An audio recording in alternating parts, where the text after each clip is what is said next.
We return here to continue our breakdown of the Ravens' 23-7 victory over the Denver Broncos in Week 4 with a very special guest next year on Locked On Ravens.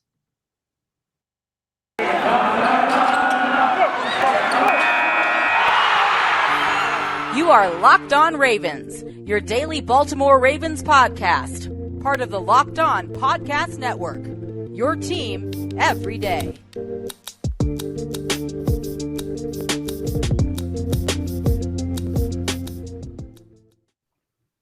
And we return here with another episode of Locked On Ravens. I'm your host, Kevin Oestreicher of Ravens Wire. Amazing selection, reliably low prices, all the parts of your car will ever need. Visit rockauto.com and tell them Locked On sent you. We returned here with another Tuesday edition, Taco Tuesday edition of Locked On Ravens. Here with special guest Spencer Schultz of Baltimore Beatdown. Spencer, through the first month of this season, the Ravens come in at 3-1, beating the Denver Broncos in Week 4 by the final score of 23-7. First quarter, a little bit sloppy on both sides of the ball, but they end up putting together an overall very solid performance. How you doing today?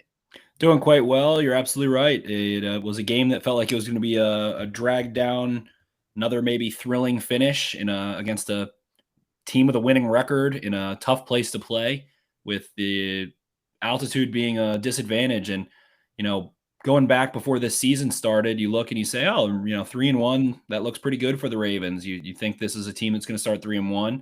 They end up losing Dobbins, Edwards, Peters, ultimately being without Boyle longer than expected. You don't have Bateman, all these litanies of injuries. Ronnie Stanley can only play in one game. And to be able to get to where they were supposed to be and do it by also beating the Chiefs and looking at a really tough Raiders team that's now one of the only undefeated teams currently, that might have changed by the time you're listening to this podcast, but it's really impressive. I think it speaks testaments to Lamar Jackson, to John Harbaugh, to Wink Martindale, Greg Roman, and also Eric DeCosta being able to navigate and map out a successful avenue to keep this team where they're supposed to be, despite so much turmoil in terms of injuries. Yeah, a lot changed over the course of the last few weeks leading up to the season, just in terms of overall projections, with losing Dobbins and Edwards and Peters and everybody having Bateman out for an extended period of time. It impacted a lot of people's projections, but I've been very impressed with how they've been able to respond to that and sit here at 3-1, especially after losing their first game and staring the Kansas City Chiefs right in the face. They come out and they have now won 3 straight games. But Spencer, talking about this game, 23-7 over Denver, I do want to start off with the offensive side of the ball and just pulling up a few stats here. Lamar Jackson, another very impressive performance for him, 22 of 37, 316 yards, 1 touchdown, no interceptions. Also ran it 7 times for 28 yards. But what's impressed me, at least over these last couple of weeks, is teams have definitely keyed in on this Ravens run game, to the point where the Ravens have thrown the ball more than they've run it over the past 2 weeks. The Ravens only averaged 3.3 yards per carry, I believe it was, in this game, 3.4 yards per carry in this one. And they were really struggling in that regard, but Lamar Jackson puts the team on his back, or I guess on his arm, and ends up having a really nice game. What did you see out of Jackson, and how was your overall impression of him in this one?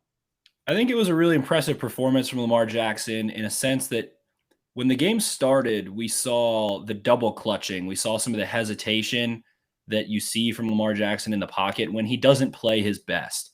And that can be a really poor indication. That's something that the Pittsburgh Steelers have had him second-guessing himself. We saw it against the Chiefs early on in that, terrible first quarter. And he was able to navigate through that, stay confident.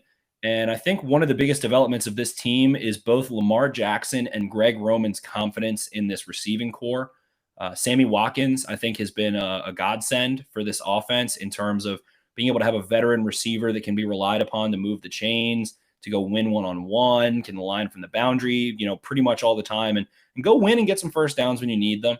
Marquis Brown able to have a huge bounce-back game after probably his worst game as a professional. At this point, he's on pace for, even if it was 16 games, well over 1,000 yards. He's had a reception of at least 29 yards in all 4 games. He's caught a pass over 20 air yards in all 4 games. So he's turning into that bona fide primetime Jet Hollywood Brown that we saw at Oklahoma. And Lamar Jackson doesn't seem to be thinking, or overthinking, I should say, from the pocket. He's trusting his reads, and he's trusting receivers. He's trusting Devin Duvernay, James Prochet, Mark Andrews, to go make the plays that he expects them to make. And that was a huge difference, or has been a huge difference from what we saw last year. Taking a little bit too much time to think in the pocket was a troubling development for Lamar Jackson last year, especially when throwing the ball to Marquis Brown. And it's something that has changed utterly. And when he is confident in his reads and confident in his receivers' abilities to go make plays on the ball and do what they're supposed to do, it elevates this entire team. It absolutely creates a catch-22 for defenses.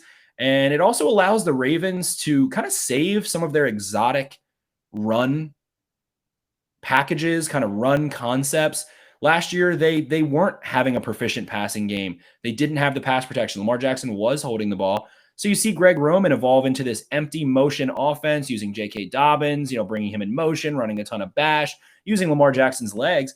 Lamar Jackson missed a couple practices last week. He's got a sore back that doesn't just go away. It could be, through this week too, for all we know.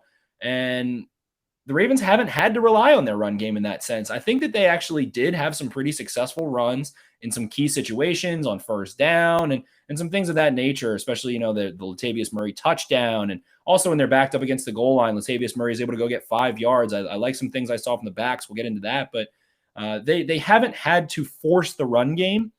And I think that's a good thing for when the passing game does struggle and they do maybe feel outmatched by a certain team. They'll be able to go deeper into their bag. They're letting these running backs continue to get acclimated without having all the pressure of the entire success of the offense being these running backs and Lamar Jackson have to run the ball successfully to a degree. So it's been a nice development. And in the end, I just think Lamar Jackson's mechanics have continued to improve every single year, leaps and bounds from what he was as a sophomore winning a Heisman at Louisville to looking at him now.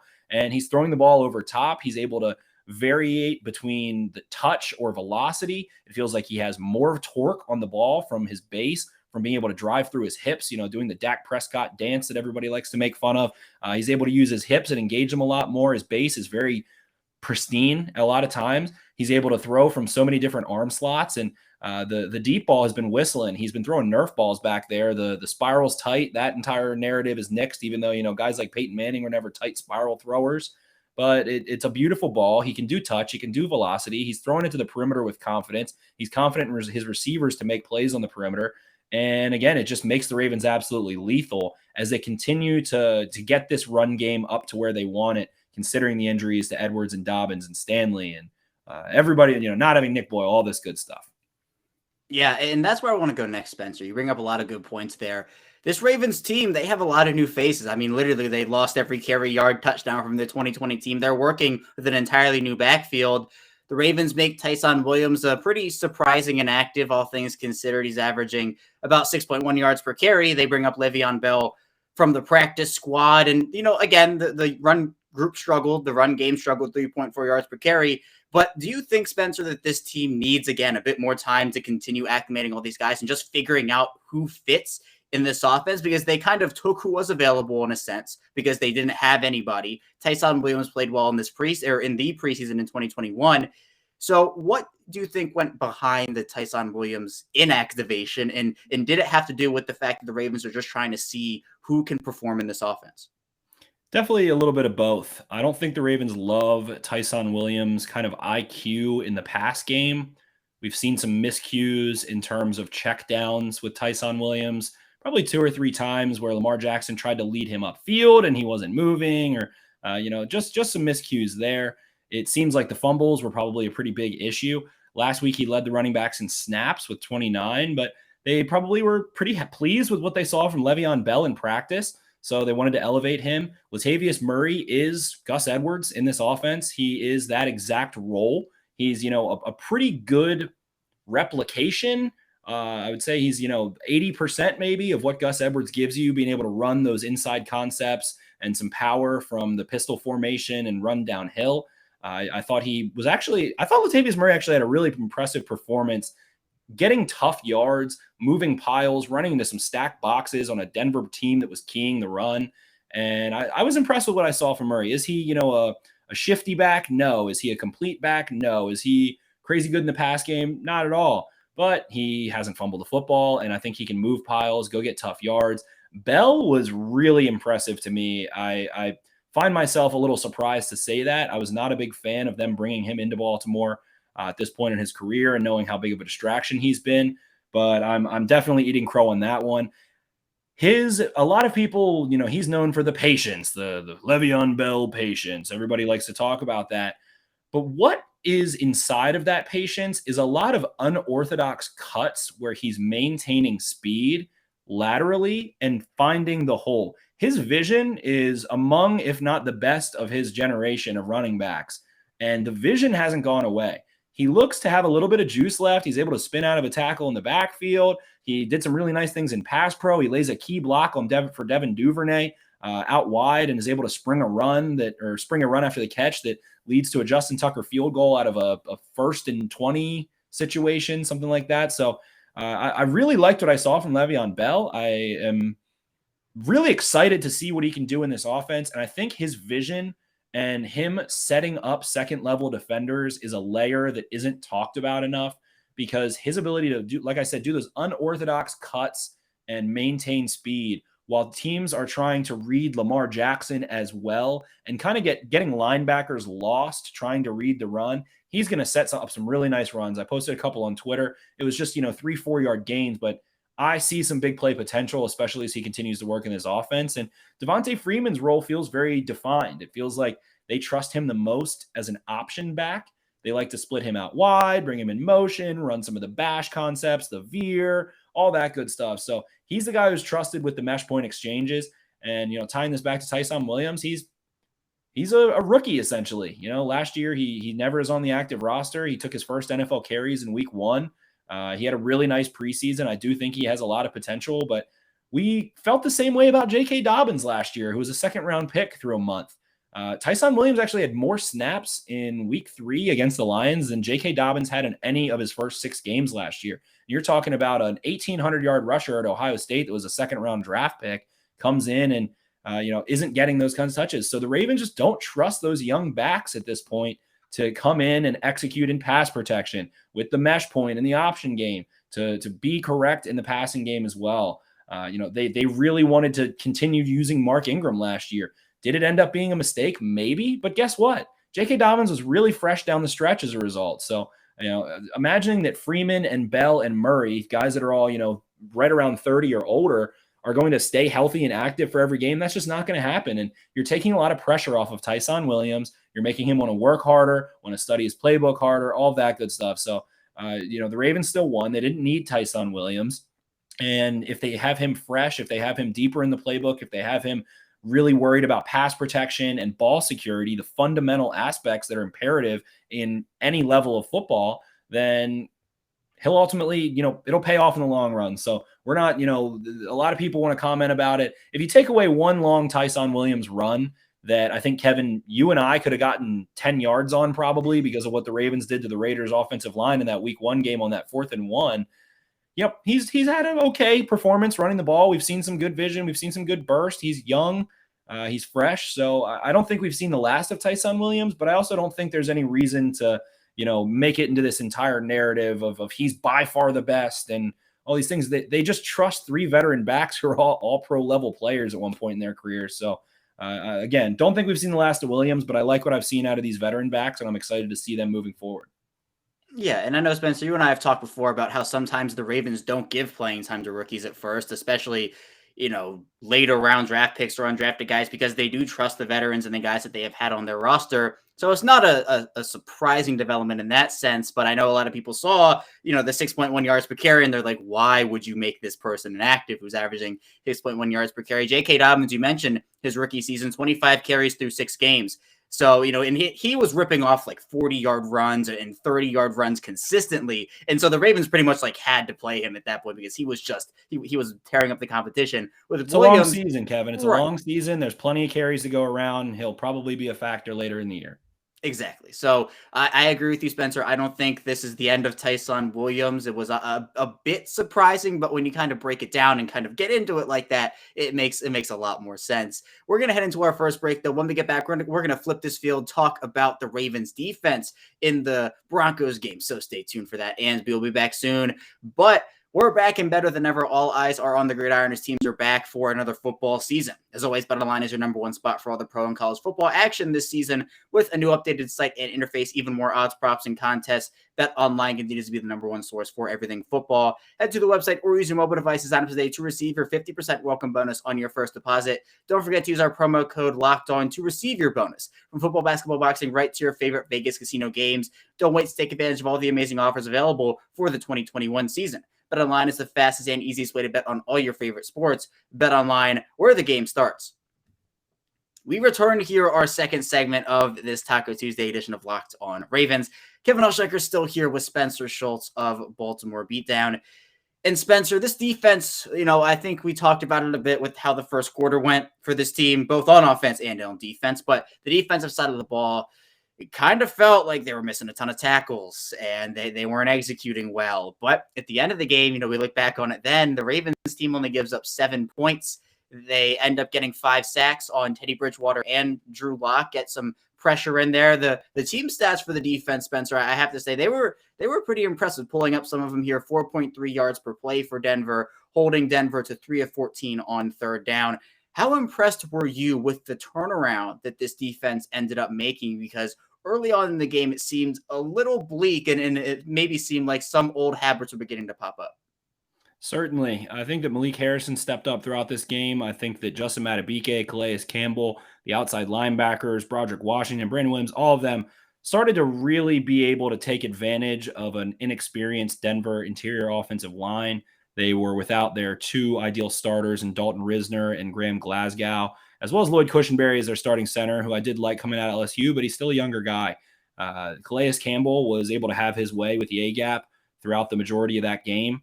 Javonte Williams is a hell of a runner, and we saw him be a literal Bronco, running up the field and able to carry bodies, had a couple nice runs, especially the Sports Center top 10 one that he had dragging through the Ravens defense. And unfortunately, that's a result of kind of the way the Ravens have constructed their back seven. Those interior linebackers, aside from Malik Harrison, as well as secondary, they're kind of, smaller, faster, finesse, modern NFL defenders, and it hasn't quite paid off. Patrick Queen really struggling this game to get off of blocks early on, was non-committal to fill gaps a little bit. I thought that he calmed things down and had a nice second half for sure, but it was a problem early on. The tackling, not been great at all. The defensive line was able to really make an impact in the run game, as well as the Ravens offense helping out the Ravens defense by putting some points on the board, developing a lead and then a 2-score lead and, forcing the Broncos into more of a pass-first situation. And on third down, the Ravens executed in the back end incredibly well. The Broncos were really thin. They just had Sutton and Patrick as the only kind of established NFL receivers with Judy and Hamler out. So I thought Anthony Averett played a really nice game. I thought Marlon Humphrey had a great game. Chuck Clark played out of his mind in the run game, in the pass game, everything in between. I think he has established himself, especially if you want to talk about kind of that quote unquote strong safety or the guy who will roll down more and be in the box more. No way. If you're having a conversation about the top 5 strong safeties in the NFL and Chuck Clark's not in it, I'm sorry, you don't deserve to have eyes. He has been outstanding this season so far. People talk about his coverage ability, and Kevin, you and I talked about this a little bit off air, but he is the one who is lining up in man coverage against tight ends in the slot. He is the one who's covering backs. Like, there's these different perceptions of what a safety is. And everybody wants Ed Reed and everybody wants, Earl Thomas in his prime. And kind of, I guess the only guy who's really doing it like that now is Minkah Fitzpatrick for Pittsburgh. But that's not what Chuck Clark is asked to do. He is not this deep middle of the field safety. His coverage ability in man coverage is damn strong, especially against tight ends, which can be some of the most difficult players to defend in all of the sport. Guys are 6'5", running 4'6", 4'5", 250 pounds. They've got 10.5-inch hands, 80-inch wingspans. They're physical. When they subtly push off, it's a lot heavier than when a receiver does it. So Chuck Clark has been really strong in coverage. He's been a sure tackler. He has ended plays. He has blitzed extremely effectively. We see him diagnosing and impacting plays in a jiffy. There was a play, I believe, in the third quarter where the Broncos ultimately got an illegal shift because they had 2 players in motion at one point. But you see Chuck Clark watch a motion happen from the left side of the formation to the right, and watch him immediately diagnose what run play it was going to be, shoot into the backfield, not worried about a bootleg at all, and go wrestle down Melvin Gordon for what would have been a 0-yard run. And I think that he's playing at an outstanding cerebral level. I think that he's been really strong in coverage and has been, quietly one of the best safeties in the NFL this year. Not a guy who gets a ton of picks, not the way he plays, not the way the Ravens really coach to play man coverage. Him and Marlon Humphrey never going to be big interception guys in that sense, but I think he's playing some of the best football in the NFL. Him, Calais Campbell, who hasn't had a sack yet this season, but is wreaking havoc in the run game. He's wreaking havoc as a pass rusher. He's stunting super effectively. He's long, he's strong, he's getting friction on. He is laying down a clinic for the Ravens. He's the best interior pass rusher that they might have ever had, to be honest. Haloti Ngata was a pretty good one, but not as prolific as Calais Campbell has been. A guy who can play 0 tech all the way through 5 tech and impact tackles, guards, centers. His IQ, his length, his ability to just be a damn gargantuan Shrek in the middle of that defense has been outstanding. And I think that the Ravens did a great job in the back end. Anthony Averett has been playing crazy well as well. Saw him affect a couple passes. He could have had 2 interceptions in this game if Teddy Bridgewater was a little more accurate on one of them. But luckily for the Broncos, he was not. So Anthony Averett toughs out in a little ankle injury late in the week, plays a really strong game. And I think Jimmy Smith returning to this defense, you heard Wink Martindale talk about it. It makes the confidence that Martindale has in his back end and what he can do up front in terms of games and looks a lot more complex. And Jimmy Smith is really a catalyst right now for this Ravens secondary. He's able to go cover those bigger bodies. They have Marlon Humphrey, Tavon Young, Anthony Averett, who can run with kind of the smaller bodies. And Jimmy Smith able to neutralize a couple deep passes and do some really good things in this game. So it was a really strong performance. I also think Justin Ellis and Broderick Washington have quietly been really nice rotational players for this defensive line. And we see Justin Matabike starting to wreak some havoc as well. So really just a strong performance over the final 3 quarters for this Ravens team and holding the Broncos, who had a really efficient passing game and able to do a little bit on the ground so far, to 7 points, 111-ish yards passing. And it was a really impressive effort overall. And you got to give Wink Martindale credit for taking advantage of Broncos offense that was confident in itself. Yeah, you absolutely do, Spencer. And I agree. There have been plenty of people who have stepped up. But again, it's like with the offense almost and Lamar Jackson, sometimes the box score doesn't tell the whole story. You mentioned Marlon Humphrey and Chuck Clark, not big interceptor guys, but that doesn't mean they're not playing at a high level. I mean, those guys have been playing phenomenal football this season, especially Chuck Clark. And once the Ravens get Deshaun Elliott back, that safety tandem, I think it's one of the best in the NFL right now. But Spencer, I do want to ask about your opinion of Patrick Queen. You mentioned, he struggled a lot in that first half, kind of settled it back down in the second half a little bit, but he's been, I think, the subject of quite a bit of criticism over this 2021 year. Obviously, the preseason and training camp, people were really, really excited about the growth that people were expecting to see out of him. And he's been kind of washed out of plays, missing tackles. You mentioned a couple other things he's been doing. Are you concerned at all about Patrick Queen, or is this just a situation where it's a young player still trying to learn? He didn't start a ton at LSU. So is it kind of more of that for you, or is it, it's time to hit the panic button? I don't think it's time to hit the panic button. And I do think Patrick Queen does have some limitations because of arm length, 31-inch arms, 74-inch wingspan, not really great there. He's not Malik Harrison. He's not a 245-pound guy, but going back to his college tape at LSU, one of the things I liked most about him, he was my number 1 linebacker in that class, was his desire to impose himself upon offensive linemen and meet blockers in the hole. We haven't seen that consistently in Baltimore. In the preseason, he showed it. In week 1 against Las Vegas, he had a really great game. Maybe his best game as a professional. He looked really confident. I think he has improved in coverage quite a bit quietly. His transitions, his ability to recognize route concepts has been stronger. Understanding how much depth to get against certain alignments from the offense has looked pretty sharp as opposed to last year. The missed tackles are there. It's a fundamental issue at times. It's an issue of going to win a war instead of win a battle in pursuit, going for big hits, game-changing plays. I think the missed tackles are a little overstated. A guy like Devin White has just as many missed tackles at this point in the season, according to both SIS and PFF. I think the missed tackles are a little bit overstated. None of them have really killed the Ravens, but the number 1 issue for me is taking on blocks. It is stacking and shedding. It is choosing to do so. It seems like he wants to keep himself active to be able to go mirror a running back, despite the fact that he has an offensive lineman there. And I think that comes down to trusting your teammates, trusting your safeties, trusting the rest of the defense to go make the tackle when you need to go take on a block. And you've got two safeties, Deshaun Elliott out this week, but Chuck Clark and Deshaun Elliott are both really proficient fitting the run, especially from, two high or single high looks. And you've got to be able to rely on the defensive line, the other linebackers, the corners. You need to understand that your job is to fill your gap, fit your gap, and engage that offensive line and prevent them from opening up a lane. And that was something, there's plays that I have on, if you type in my name on Twitter and Patrick Queen, there are 5+ plays where he made offensive linemen in the SEC go horizontal in the air because of his impact. And we need to see that type of aggression in engaging, stacking, and shedding blocks. That is my biggest area of concern. It is a issue. It is something that he is capable of. It is not a limitation. We have seen it at times. I think he has made a lot of good plays this year, but again, it's very inconsistent. And it is a super young player. It is an inexperienced player. I think we're going to see a lot better out of Patrick Queen as the season goes on. But the thing that really sticks out is just that the stacking and shedding needs to get better. And he's got somebody named Malik Harrison next to him who's capable of doing it really well, who did have a super strong game in Denver. And I think he needs to continue to force himself into those situations. But again, I think Patrick Queen, we're going to see a lot of improvement as he continues to gain experience. Yeah, I'm right there with you, Spencer. And these two players, Patrick Queen and Malik Harrison, they complement each other very well.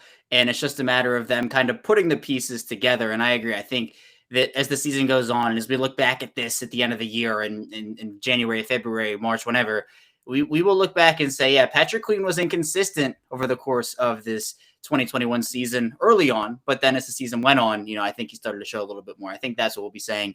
For sure. We're going to head into our final break, though. When we get back, we're going to be diving into a bit of drama that happened at the end of the Denver game, as well as just how this Ravens team has responded to injuries. So stay tuned for that. But before we do that, this episode is brought to you by Rock Auto. With the ever-increasing numbers of makes and models, it's now impossible for your local chain auto parts store to stock all the parts you need. Winder and often pointless or seemingly intimidating questioning and wait while the person behind the counter orders the parts on their computer, choosing the only brand their warehouse happens to carry. You have computers with access to rockauto.com at home and in your pocket. Save time and money when using Rock Auto. Rock Auto is a family business serving do-it-yourselfers for over 20 years. Rock Auto prices are reliably low for every customer. So go to rockauto.com right now and see other parts available for your car or truck. Just write Locked On in their How'd You Hear About Us box so they know we sent you. Amazing selection, reliably low prices, all the parts your car will ever need. rockauto.com. We've returned here, our final segment of this Tuesday edition of Locked On Ravens. Kevin Ostreicher, your host, still here with Spencer Schultz of Baltimore Beatdown. And Spencer, there was a lot of drama at the end of the Ravens 23-7 win over the Denver Broncos. It has gotten plenty of media attention, and I just wanted to ask you about it quickly because, it's a big talking point. The Ravens, they get the ball back, 3 seconds left in this one. They're 3 yards short of tying the all-time 100-yard rushing game record that the 1974 to 1977 Pittsburgh Steelers had at 43 games. They're at 42. Instead of taking a knee because the Ravens were up big 23-7, they decide to run the football. Just a little play to the left side. Lamar Jackson gains 5 yards. He sits down, inbounds. The clock runs out. The Broncos were not happy about this. Vic Fangio livid on the sideline.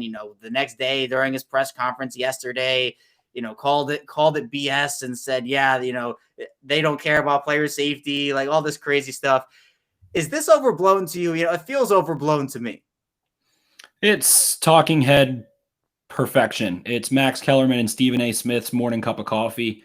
It's what they want to talk about, these hypotheticals and these, decisions. And the matter of the fact is that a lot of people haven't been in the position of coaching a football team. A lot of people haven't been in the position of coaching an NFL football team, especially someone who comes from a football family like John Harbaugh. And that is the interesting part as well, where Vic Fangio coached for John Harbaugh. Vic Fangio coached for Jim Harbaugh. Vic Fangio, a lot of his success can be attributed directly to the Harbaugh family and directly to the Ravens organization, where he coached from 2006 through 2009. And I think his comments were out of line. I don't really know what his motive is in this. It seemed like he was really frustrated. The Ravens, I think John Harbaugh put it really well, responding to Vic Fangio's comments about player safety and what kind of organization the Ravens are. And he said, I didn't know there was a 16-point touchdown that you can score with 10 seconds left. And, the Broncos going to try and win, sure, but you've got 5 starters and then 6 without Teddy Bridgewater, who suffered a concussion in. You kind of got blown up. It's week 4. And then to go and get angry about player safety because the Ravens called a run play where no one cut block or did anything really physical. They just wanted to go get that streak. And it kind of, we can read between the lines. To me, it feels like Vic Fangio was maybe taking a little bit of solace in that beating that they took in, hey, at least we shut down the Ravens run game and we ended that streak. At his press conference, he says he didn't even know about the streak. That smells like baloney to me. John Harbaugh also said they had a nice pregame chat, and I thought it was just really disrespectful and poor sportsmanship for Vic Fangio, and very hypocritical to attack the Ravens organization that he worked for. Harbaugh, who he coached for, as well as for his brother, coached against in a Super Bowl, and all of these ties. And a reporter asked John Harbaugh at his press conference today, is this strange to you considering your family's relationship? And he said, I'm not going to comment on that. Which to me kind of says, yeah, I think he's being a little disrespectful right now to someone he knows really well. John Harbaugh not caring about player safety. The grand irony of it is that Lamar Jackson hasn't had a roughing the passer called in his favor in over 600 pass attempts. I think he's only had like 3 in his entire career. At this point, he's around 1,000 passes. So there's a lot going on in terms of player safety. Harbaugh segued into Le'Veon Bell's face mask and said, if you want to talk about player safety, there's that. So, the rushing streak meant a lot to Harbaugh. Harbaugh's a football historian kind of guy. He comes from a, family. Jack Harbaugh, storied coach, has a lot of ties, going back a long way through the story of football. The Harbaughs are a pretty significant part of it. And to me, I personally don't care about that streak as a Ravens fan. I don't care about the streak. I don't think Lamar Jackson did based on his comments, but Harbaugh did. They ran one play and to just make such a fuss out of it after catching a beating 23-7, being basically completely overmatched and outclassed for the majority of that game. Just move on, brother. I mean, at this point, you're just making yourself look like a fool. I don't know what else to say about it. It's going to get talked about. We're going to talk about the Ravens delay of game last week. We can talk about, the Raiders not getting called for jumping. It's just the narratives of the week. It'll be gone next week. So it's here today, gone tomorrow. And I don't know what else there is to say about it. Yeah, it's been the press about it and the media attention. It's been so much of it, and a lot of people have said that if the Ravens weren't in that situation, it would have been fine for the Broncos. So if Vic Fangio and that Broncos team didn't allow the Ravens to get the ball back with 3 seconds left, or weren't losing 23-7, it could have been different. So if they don't want that to happen, just stop it next time. That's what people have been saying, and I agree with it. I think it's definitely being overblown. I think Fangio's overreacting, but again, he feels the way he feels, and that's that. It'll be gone hopefully tomorrow, as you talked about, Spencer. But finally here, I do want to talk a bit about the Ravens and how they've maneuvered through these injuries. Obviously, sitting at 3-1 right now, honestly, is pretty impressive in my opinion, because injuries so close to the year, and honestly throughout the entire portion of training camp, it was guy going down after guy going down. It seemed like every day there was a new injury report that came out about some person leaving practice or getting injured seriously. So with, J.K. Dobbins, Gus Edwards, Marcus Peters being the 3 big ones, and there have been plenty others, how impressed are you that this team heading into week 5 over the first month of this season comes out of that 3-1? Really impressed. I don't know how many other teams could survive losing an all-pro cornerback, an all-pro left tackle that you expect to be back, a top tight end in Nick Boyle, who I'm sure there's a lot of teams that would like to pay more than the Ravens had prior to that injury, losing 2 running backs that were in every advanced metric, top 10 in the NFL last year, rushing yards over expectation, forced missed tackles, elusive rating, yards per, everything. Losing all those guys, losing Tyree Phillips, not having Jimmy Smith. I mean, guys coming back from injury and Tavon Young and some other players. So it's been really marvelous to watch. The Ravens are able to play a close game that goes down to the wire that they should have won against the Las Vegas Raiders. You're able to handle business against the Chiefs down to 2 scores, go to Detroit coming off of an emotional high and able to, squeak out of there with a win, and then go beat down this Broncos team. Playing 3 games on the road in that time, one of which in Denver, one of which in Detroit. It wasn't like they were traveling down 95 to play the Washington football team or, just heading over to Pittsburgh. So I think it says a lot about John Harbaugh. I think it says a lot about Wink and Greg Roman and their ability to, keep guys ready. I think it says a lot about Eric DaCosta going out and getting Murray and going out and getting Bell and Freeman. And, Tyson Williams did contribute for a couple of weeks there, a guy that was a UDFA that they kept around. So finally, I think it says a ton about Lamar Jackson, and having Lamar Jackson able to make it through 4 quarters of a football game. You've got a chance. The man is, 32-8 at this point, or maybe 33-8, whatever it is. He has been a really outstanding competitor this season. You see the progression every single year. It is impossible for anyone to say at this point in time that, you're going to be able to go beat the Ravens and say that without a little bit of uncertainty. We're going to go hand it to the Ravens. We're going to go blow them out. You're going to be able to go to their place and win a game. There's Lamar Jackson. The Ravens offensive line, they even have Alejandro Villanueva go down again in a team that has Von Miller and, some disruptive interior pass rushers, Dre Jones and Shelby Harris, and able to keep Lamar Jackson pretty clean unless the Broncos blitz them, I believe, on like the most snaps Vic Fangio has ever blitzed in his career dating back to San Francisco. I think they blitzed on 66% of snaps, and the Ravens tore it up. Lamar Jackson tore it up. They're throwing bombs over top of a couple all pros in the secondary there. And it was truly impressive. So at this point, the Ravens have been able to survive the injuries. They've been able to thrive off of what they had. And now they're moving forward, and they're going to be able to grow from here. They're going to be able to be honest with themselves, have honest conversations. That's what John Harbaugh led teams do.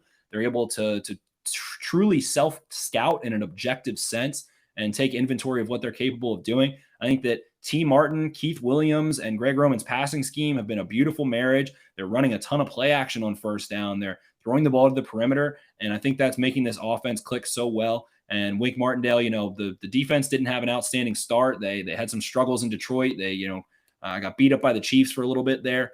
And ultimately the Raiders were able to break them down. But guys are getting back. Guys are getting stronger. Eric DaCosta, might be able to make an addition or two here before the trade deadline in the next couple of weeks to solidify that back end, make sure they've got some solid depth. But all parties involved, it's been really fun to watch. You got to give a ton of credit to the offensive line and to Joe D'Alessandro, who's kept them in pretty good shape, considering no Stanley, Villanueva switching sides, guys like Andre Smith playing, Patrick McCary, got to give a ton of credit to. So they've been able to show out. Mark Andrews, I think, is having a really strong year. Marquis Brown, those two guys have been really strong. So, Rashad Bateman coming back, Nick Boyle coming back, Miles Boykin coming back, Chris Westry is eventually going to come back.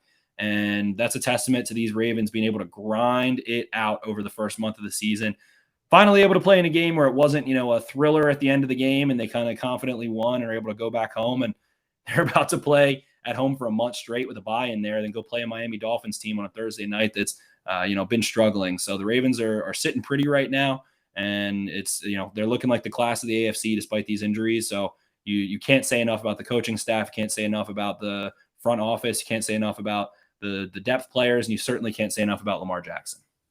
Yeah, there's no doubt it's been a crazy, wild season so far. But to go through what they've gone through, especially early in the year, the games that they're winning now are so important because the back half of their schedule is brutal. So to be 3-1 now, to hopefully continue to build momentum towards that back half with the primetime game against Indianapolis this upcoming week, and then playing at home, as you mentioned, that's also important. But I've been so impressed with how this team has performed so far. Spencer, that's all I have for you today, though. Tell people where they can find your work and what you're working on this week. Yeah, you can find me on Twitter at Ravens4Dummies. You can find my articles at BaltimoreBeatdown.com. I'm working on some passing concepts and things that the Ravens have done successfully. That's going to be my film study for this week. So you'll be able to find my work there, and just stay tuned. You can also find my podcast, the Baltimore Beatdown podcast. We're available on all RSS feeds, Spotify, YouTube, Apple Music or Apple Podcasts, all that good stuff. So you can find us there. You can find us on YouTube as well, Baltimore Beatdown. So all that good stuff. Make sure to give Kevin 5 stars, share this podcast with a friend, reward the man who gives you the best daily Ravens coverage. Thanks again for having me on, Kevin, and hopefully we're looking at Taco Tuesday that has a win over the Indianapolis Colts, the Traders coming back to Baltimore next week. Yeah, absolutely. I'm hoping, Spencer. You can find Spencer's work. I'll put it in the description below, so check it out. Definitely, it's a lot of good stuff over there. But thank you again, Spencer. When we get back here tomorrow, we'll be answering your mailbag questions here on the show. So stay tuned for that, and I will see you tomorrow.